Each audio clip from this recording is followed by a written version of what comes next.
stern line. Taking the midship spring, port ahead half. Port ahead half. The Niagara is a reconstruction of the ship that was built here in 1812, 1813, actually the winter of 1813, for the Battle of Lake Erie. It was built to contest control of the lake with the British and to wrest control of the lake with the rest of the squadron of ships that was built here.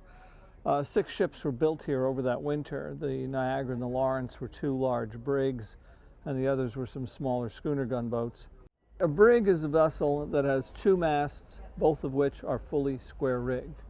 Square-rigged refers not so much to the quadrilateral shape of the sails, but to the fact that the sails can be set square to the center line of the vessel. But this was the naval base that Perry established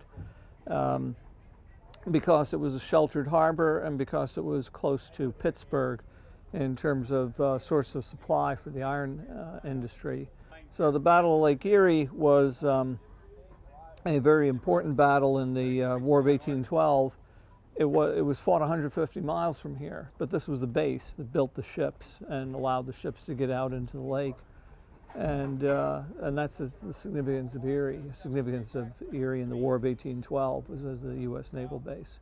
Perry had 9 vessels, 2 of which were gun brigs like this one, which were larger vessels than the others. Most of the fighting power was in the Niagara and the Lawrence. He was not on the Niagara initially. His flagship was the Lawrence. And on the British side, there were 6 vessels, but the principal fighting power on both sides was in the 2 larger ships. The Niagara herself, after the war, was laid up here.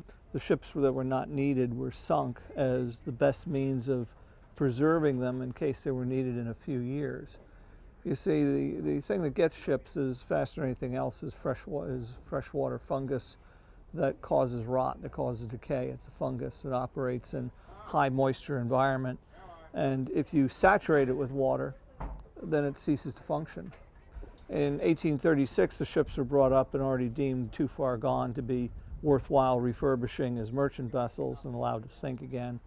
By 1913, when the remains were brought up, it was just the bottom structure of the ship, but enough remained to get a good idea of what the hull shape was, and those remains were incorporated in a ship that was built upon them to fill in the missing pieces, and was towed around the lakes as an exhibit ship in 1913 to celebrate the centennial of the battle.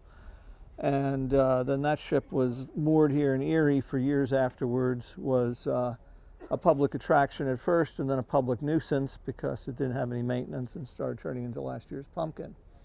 When that ship was eventually replaced, it was the idea of rebuilding it. It was a WPA project for a little while in the late 30s. It took about 10 years because this funding was so start, stop, mostly stop.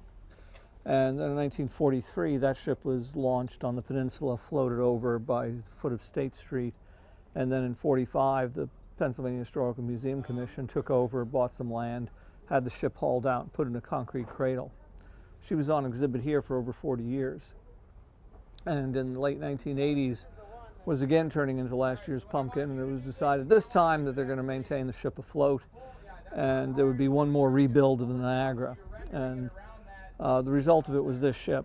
This ship incorporates some timbers from the original. They're not structural, they're not load-bearing, they're just embedded in the frame between the pieces, and they're a symbolic presence of the original ship. What's original about the ship is the way it sails. The fact that all the rigging, the working of the sails, the work the crew has to do is very much what the seamen had to do in 1813. The orders given, the language of command.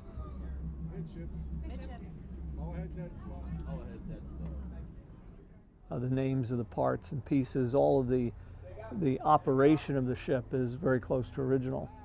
And that's the great importance of the ship, is that we can actually get a glimpse into the history by sailing her, by being in that same environment that she was in, that Perry was in. photographs from 1913. My name is Wesley Hearson, and I've been captain now for 10 years. And today we're sailing with about 29 people, and we gathered them all on the bleachers here at the Erie Maritime Museum. I give them a quick orientation to the vessel, tell them a bit about the history, tell them a bit about general maritime nomenclature, you know, forward, aft, port, starboard, aloft, below, that sort of thing. And once they have a brief orientation on the dock, then we bring them aboard the vessel. We split them into watches, just like they were back in 1813, port watch and starboard watch. And the officers take them through the ship for a safety orientation to the vessel, a general tour through the ship prior to getting underway and learning about sail handling. Niagara is the largest wooden square rig sailing ship in the country that takes people out sailing on a regular basis. Being inspected as a sailing school vessel means that everyone who sails on board the ship must, to some extent, sail as part of the crew. It usually takes us about 3 hours to prepare for departure.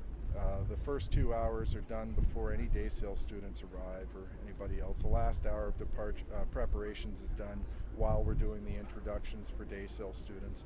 And that's just to get off the dock. And then we get out and it takes another hour to an hour and a half to stow the deck from dock lines and fenders and get our line handlers back aboard and the rescue boat hoisted. And then it takes another 45 minutes or so to get sails set. So it's 2 hours off the dock before we're even sailing. It's a tremendous amount of work on a ship like this. And so once we do get sailing, now you've done all that work, you may as well sail for a couple hours.